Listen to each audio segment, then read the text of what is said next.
Ko e loto whakaaho ki a whakaloto lahi mo whakatua me lie me wholofola. Ka veinga whakamau anga o kalaisi. Potu wholofola ua ko linto wahini maves honga furu he kua pau ke tau mātu aki e a kotoa pē i he ao o e whakamau anga o kalaisi. Ko uhi ke takitaha mau hono totongi o ngā he mea nā ne whai i he sino o whakatatau ki he mea nā ne whai e ne lelei pe kovi. E meni. Ki tau lotu. Tamai mafi mo alo ofa ai a Fiona malo si su ho taki whanonga hao o ko ta hope mo koe he mōme niti ko toa pe a wako ai a eki mo ui ko hui he o ko ke ako ne kina a ki au ho o ngahi whikau ho o ngahi whakahino hino pe a ko whawheta i he hoa whakakolo ako hini. Pe a ko e ako naki o e ako eni ko tuku pā ke liliu e ko mo ui.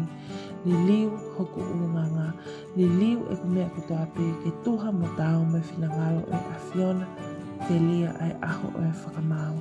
He te ke whakamau i pe au o whakatatau, ki he mea na aku whai he mama o mau i ai. I hoa whape sisu kalaisi ko koe a hoku whakamau ui. E meni. Whakamara ke te koe, ko ke kau mai ki talotu huwhia he houani.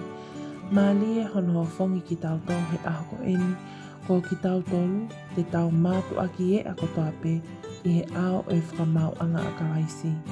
Io ko e aho ia o e whakamau o ko tuunuko ki ai a e mamani ko eni. Pea o whakaamu e ke tau ma teu teu ki ai, aki a e tau teu teu e tau mo ui, o tau mo tō me lau mālie. E koe ngahi mea kotoa pe na a tau whai i he sino, pe koe mo ui ko eni. Te tau mau hono totongi i he ao o e whakamau anga kalaisi. Ko e whainga mālie ko eni o kuta mau, ko ha whainga mālie ke tau toka teu ki e ao ko ia.